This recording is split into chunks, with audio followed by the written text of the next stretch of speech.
Magandang araw po sa inyong lahat. Muli ako po ang inyong lingkod, Sister Catherine Javier. Sampus ng aming kapatiran sa Charismatic Cathedral Christ Life Christian Fellowship. Kami po ay nagagalak na muling tunghayan ng gawain ng Panginoon na ipahayag ang mabuting balita. At sa araw na ito po, ating pong naanyayahan ng isa sa ating mga kapatid na talaga naman pong patuloy na naglilingkod sa Panginoon. Hindi po siya humihinto at isa siyang worker po ng ating church sa CCCLCF. Tawagin na po natin walang iba kundi si Sister Fatima Trabado. Praise God. Hello, Sister Fat. Amen. Hello, Praise Sister God. Irene. Kamusta? Eto, okay naman. Ayan. Pinagpala ni Lord. Amen. Praise God. Lagi ka nang pinagpapala ni Lord Praise talaga, 'di God. ba? Talagang and napakaganda kasi, actually katatapos lang naming gawain sa church and we are so blessed na makarinig ng banal na salita ng Diyos na magagamit na naman natin this week 'no, sa ating buhay. Amen. Okey, kamusta Tifat yung 'di ba ngayon meron kang business, 'yan. Opo, Kamusta mayroon. naman? Ano yung business mo para sa kaalaman na iba? Sa ngayon, nagtitinda kami ng prutas at gulay sa commercial, kasama ang aking asawa at mga anak, ang mga pinsan ko, gano'n po ang mga pamangkin ng asawa ko. Wow. Amen. Praise God. So nakakatuwa kasi meron po silang business ngayon and yung business na yun hindi lang sila kumbaga yung blessing shine-share nila dun sa mga, sa family, sa mga relatives 'no, kasi ginagamit kayo ni Lord para sa mga ano, kamag-anak niyo para magkaroon sila ng ano rin, source of Trabaho. income 'no, trabaho, binibigyan niyo sila ng mapagkakakitaan. Praise God. Amen. Kaya patuloy kayong bini-bless ng Panginoon, eh, 'no? Ayan. Pero siyempre, ishe-share natin sa kanila yung paano nga ba paano ka nga ba naging Christian, saan nagsimula ito? 'Di ba tayo pinanganak as sa laman. Ngayon naalala mo ba kung kailan yung ka na born again or pinanganak ka Ah, ulit? Naalala ko nung unang nakilala ko ang Panginoon, ah, ang Biblia, nung may kasama kaming una na siyang born again, si Beverly Garcia. Nahiwagaan ako sa dala-dala niyang Biblia. Sabi ko noon sa Bible, ang tawag ko libro. Sabi ko, "Ba't lagi kang may dala na libro?" Sabi niya, "Yan libro, Biblia yan." Sabi ko, "Biblia, yun ba yung binibitbit ng pari?" Sabi niya, "Ay oo, pero puwede ka rin magbasa nito," sabi niya. Sabi ko, "Patingin nga." Nung unang pagbukas ko ng Biblia niya, nakita ko ang unang nabasa ko dun, yung Matthew 7:7. Yung humingi ka at ika'y bibigyan, kumatok ka at ikaw ay bubuksan, humanap ka at ika'y makakasumpong. Yun ang hindi ko maintindihan. Ating naisip lang, bakit may humingi ka tapos bibigyan? Sino ang nagsasabi niyan? In-explain niya sa atin na yun nga si Jesus Christ. Doon nagka-interes na ako na magbasa na ng Bible, na nagka-interes na ako hangga't na dumating na nung nabuksan ko na interesado na ako, naging El Shaddai, pumunta na ako ng umattend ako ng El Shaddai. Nags Naging masigasig kami sa El Shaddai hangga't na yun nga, pumunta nagtatrabaho na po kila ate, kila pastor, nagtatrabaho na ako. Talagang kami ni ate noon, El Shaddai talaga. Talagang nakikita ko kay ate na sa boss ko na talagang napaka-prayerful niya, lagi siya nagsisimba sa Katoliko, sa mga parang naengganyo ako na lagi nalapit sa Panginoon. Pero mali pala na, oo nga lagi tayong nagsisimba, lagi tayo pumupunta sa simbahan, pero parang magulo pa rin ang utak ko. Interesado pa rin ako sa Biblia. Hangga't na yun nga, binuksan namin yung si pastor na pastor namin ngayon, naging leader namin sa pag-Bible study sa bahay nila. Do'n ko do'n namin binasa na binasa ang Biblia. ta's nalaman namin na talagang doon kami ginising. Doon pati ang kapatid ko dinala ko, ginising kami na ang Biblia pala ito ay salita ng Panginoon at si Jesus Christ lang talaga ang sentro ng buhay natin upang tayo'y maligtas. Ang relasyon sa Panginoon, hindi yung kung anong relihiyon ka. Kaya napakabuti ng Panginoon, halos lumaki ako kila Ate Nela, kila Pastor. Lumaki ako na denied, tinuring ako na parang tinuring akong anak na sumunod talaga ako sa kanya, na sundin ko kasi mapabuti ako. At saka mahal na mahal ako ng Panginoon kasi kumbaga, sa family namin, pangatlo akong anak, ako yung naga-guide sa mga kapatid ko, ako yung tumutulong lagi sa magulang ko. Kasi nung sa probinsya talagang napakahirap. Kaya nung sinuko ko ang buhay ko sa Panginoon, do'n ko nakamit na mayroon akong kapayapaan, mayroong tumutulong sa akin, ah, payapa ako na talagang naniniwala ako na ang Diyos na tinatawagan ko tutulungan niya talaga ako sa mga problema ko. Hangga't na nag-asawa nag-asawa ako, 'yun nga nakilala ko si Brother Fred na customer ko rin siya sa butika nila ate, binigyan siya ng Panginoon sa'kin na magiging asawa ko. Tapos yon naging Christian siya, pinakilala ko sa kanya ang Panginoon na ang Panginoong Hesus lang ang daan papunta sa kaligtasan. Eh, naakay ko siya, nakita ko sa asawa ko na naging Christian din hangga't na nagkaroon kami ng anak, yung tatlong anak, isa babae, dalawang lalaki, na pinagpala ng Panginoon na talaga naman na ngayon ang anak naming panganay ay taga-tugtog, ginagamit kami sa simbahan at nakikita ko na talagang ang Panginoon kapag, siya ang naghari sa'yo payapa ka, lahat ng pangailangan mo ibigay niya, talagang nandiyan yung kapayapaan at kapanatagan at, ah kaunawaan sa pamilya, sa asawa't anak, nagkaunawaan kami lagi, nagtutulungan at maraming, nangyayari sa buhay namin na nandiyan lagi ang Panginoon na tumutulong sa'min. At sa ngayon, ang mga kapatid ko, sinishare-an ko rin, nadala ko na rin sila sa Panginoon, pati yung nanay ko. Kaya napakabuti talaga ng Panginoon, wala na akong masasabi kundi lagi siyang purihin, pasasalamatan, at maraming maraming salamat din sa Panginoon na dinala ako dito sa, pamilya nila ate, nila ni pastor na dito ako nakakilala na kung paano ako nakilala ng lubusan sa Panginoon na tagapagligtas ko kundi si Jesus Christ lang talaga. Siya lang talaga ang ating tagapagligtas at Diyos na tutulong sa atin. Amen. Amen. Praise God.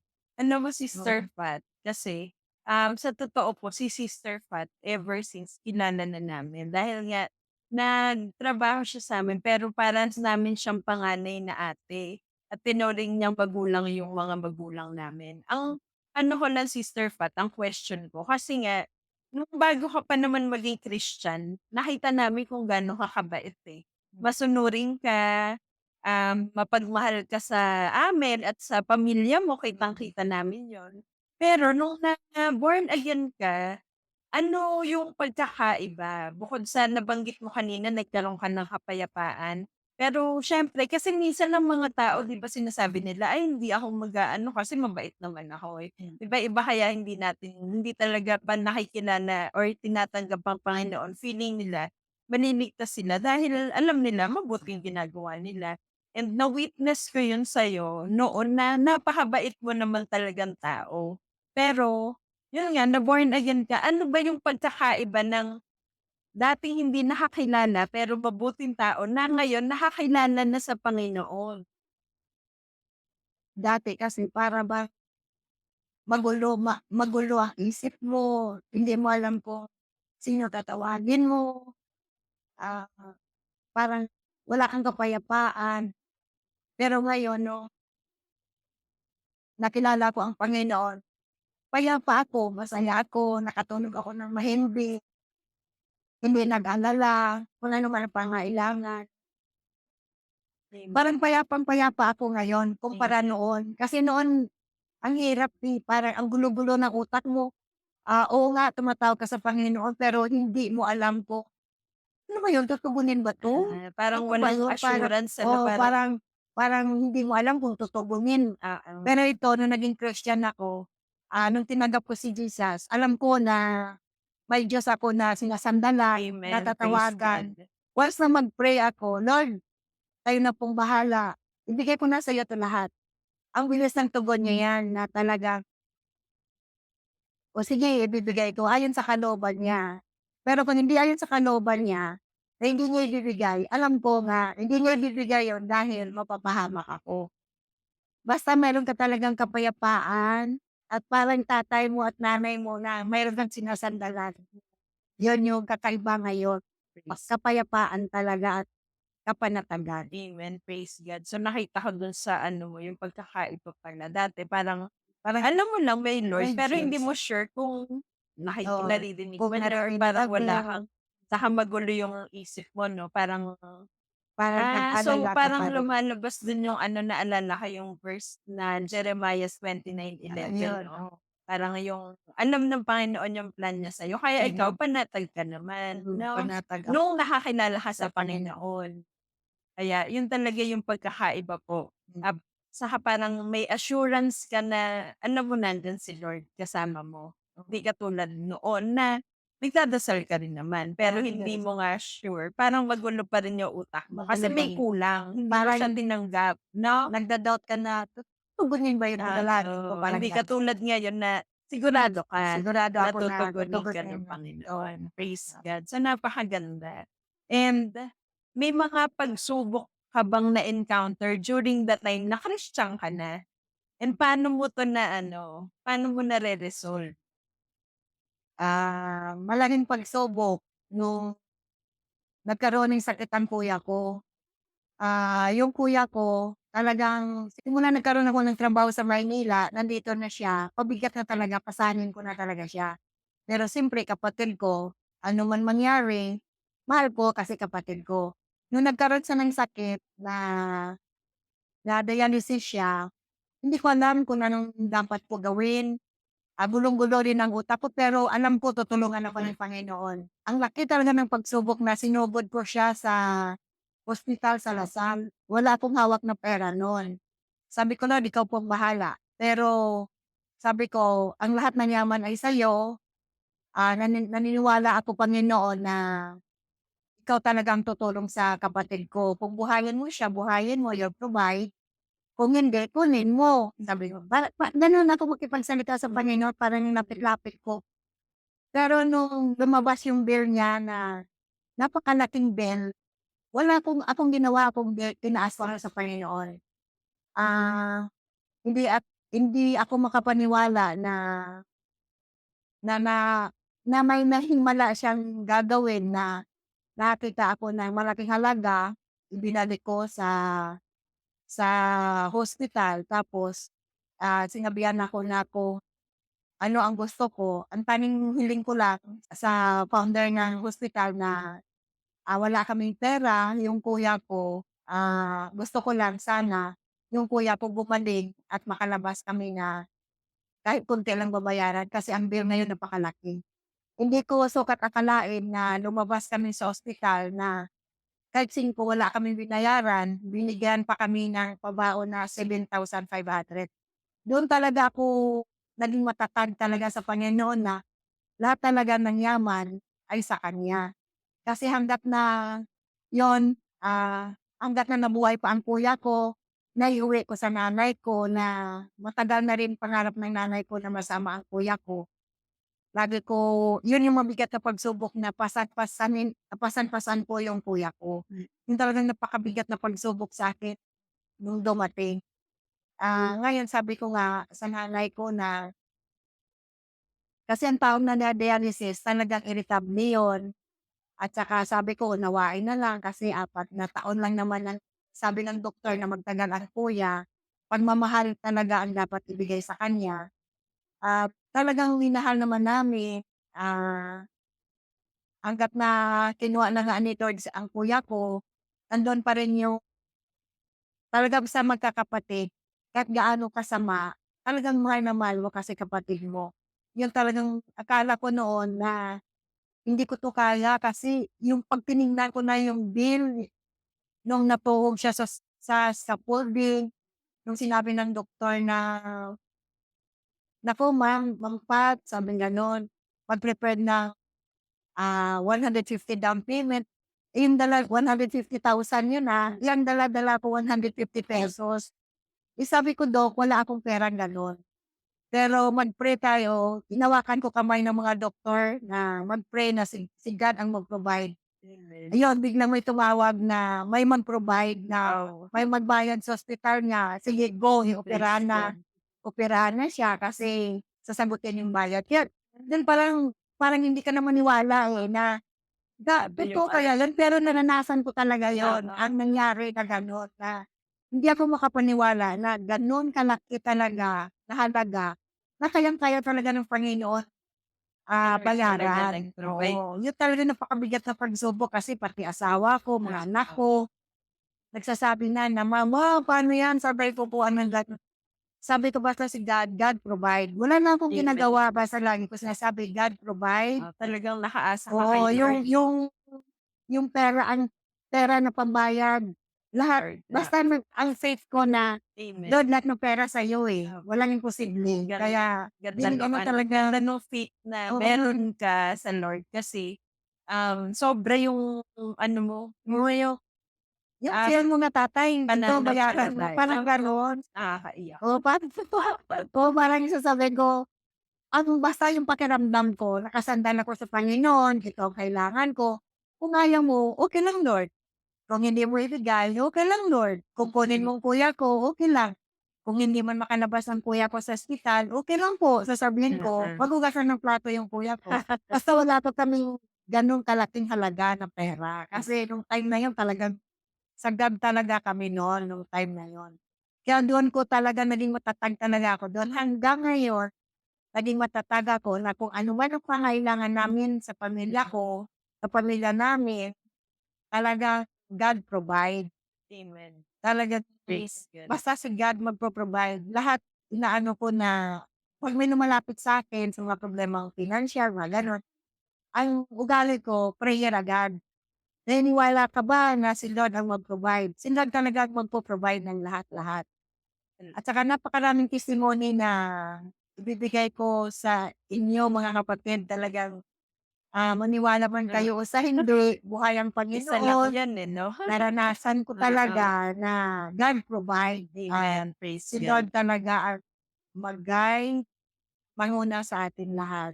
praise God. At patuloy ko rin minadasal na sa hanapbuhay namin, alam ko nga nakikita ng mga customer namin na kami ay isang Kristiyano, nabi-bless sila Amen, at praise marami God, din namin nashi-share ang word of God. Tanging ang Panginoong Hesus lang talaga makakatulong sa'tin. praise God. Siya lang talaga ang daan patungo sa kaligtasan. Amen, praise God, Praise napakaganda. So yung alam mo Sister Fat and sa mga nanonood po, yung shinare ni Sister Fat, isa lang yun sa mga pagsubok na naranasan niya pero napakadami na nilang experiences kasi hindi dahil sa tinanggap mo si Lord smooth na yung takbo ng buhay, hindi po. Marami kang pagdadaan ng pagsubok. Pero ganun pa man kung ikaw talaga ay tumanggap sa Panginoon at nanalig ka sa Kanya, hindi ka niya papabayaan, eh. Lahat ng pagsubok na yan balewala. Nakita natin sa buhay ni Sister Fat. Plus, yun nga, dun sa kanilang negosyo, yung mga bumibili sa kanila nakikita rin na sila ay Kristiyano, hindi na kailangan nilang magbitaw ng salita kundi sa kilos pa lang nila nakikita na sila'y iba, sila ay anak ng Diyos and nakita natin kung paano si Sister Fat na laging tumatawag sa Panginoon, inuuna niya ay mag-pray, and it shows that she is dependent on the Lord. Hindi sa sarili niya, kundi talagang si Lord yung kanyang dinidependehan. Amen po. Thank you, Amen. Sister Fat. Any last word para sa ating mga tagapanood? Baka may verse ka na pinanghahawakan na gusto mo i-share sa kanila bago tayo magtapos? Ito lang po yung masasabi ko, kung may Biblia kayo sa bahay niyo, buksan natin ang Biblia natin na nakatago diyan. Basahin natin ito, buksan natin yung sinasabi ng Panginoon sa Joshua 1:8. Pagkulay-kulayan natin ang kanyang salita. Gawin ito natin araw-araw upang matutupad ang nasusulat doon, sa gayon maginhawa tayo at magtatagumpay. Amen. Ang ibig sabihin niyan ay hindi lang tagumpay na financial, kundi magtagumpay tayo sa spiritual natin, Amen. yung kaluluwa natin maligtas at makilala natin ang lubusan kung sino talaga si Jesus Christ. Amen. Kasi siya ang talaga ang sentro ng ating kaligtasan. Sinasabi nga niya sa John 3:16, ang Panginoon lang ang ating tagapagligtas, wala nang iba. At kung sino man mananampalataya sa Kanya, ay hindi mapapahamak, Amen. kundi magkaroon ng buhay na walang hanggan. Yun yung sinasabi niya sa John 3:16 at sa John 14:6 na siya ang Totohanan, daan ng katotohanan at at ang ang buhay. buhay. Walang Kaya walang makapunta pupunta sa sa Ama kundi kung sa hindi sa Panginoon. pamamagitan niya. Amen. Praise God. Kaya si Jesus Christ lang talaga ang ating tagapagligtas ng ating spiritual na buhay at paligtas ang ating kaluluwa kung tayo ay kukunin niya na. Wala na iba na Diyos kundi si Jesus Christ lang. Amen. Praise Kaya God. ang masasabi ko sa mga nanonood, buksan natin po ang ating Biblia sa bahay natin. Ah, Mag-pray lang po tayo na nagga-guide tayo ng Panginoon, ng Holy Spirit, upang maunawaan natin ang kanyang salita. Amen. Ang salita niya lang po talaga ang makakagising sa akin sa katotohanan. Praise Amen. God. Thank you, Lord. Thank you, Sister Fat, sa buhay mo. Thank you, Lord, sa buhay po ni Sister Fat. And narinig niyo po, binanggit niya yung John 3:16, John 14:6, Joshua 1:8 and 9. Talaga napakahalaga na malaman natin na si Jesus Christ lang po ang tagapagligtas natin at wala nang iba. Kung atin siyang tatanggapin sa ating buhay, consider natin siya as our Lord and Savior, mahahamit natin ang buhay na walang hanggan. And kailangan lang po mag-repent tayo sa lahat ng ating pagkakasala, i-surrender lahat natin 'to sa Panginoon. Dahil nga sabi sa Romans 3:23, lahat ay nagkasala.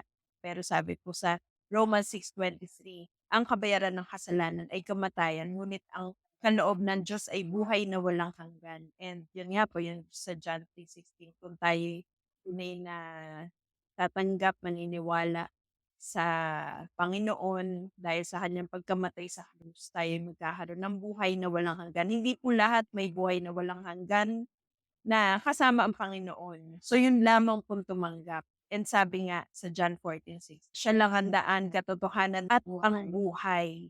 Walang makakapa rito sa Ama sa langit, kundi sa pamamagitan lang ni Jesus. Amen, praise God. At sinabi rin, dadagdag ko Sister Pat, ang John 1:12 na ang binigyan lang po ng karapatang maging anak ng Diyos ay yung tunay na nanalig at tumanggap sa Panginoon. At kaya bago tayo magtapos, tayo po'y manalangin. Kung tunay na kayo'y na-inspire and naranasan niyo yung pag-ibig ni Lord sa pamagitan ng sharing na ito ni Sister Fat, tayo po'y makiisa, pwede po natin tanggapin ng Panginoon kung hindi pa po kayo lubusang tumatanggap sa Kanya. At yung mga katanggap na po, makiisa rin po tayo sa panalangin. Tayo manalangin, Sister Fat. Praise God.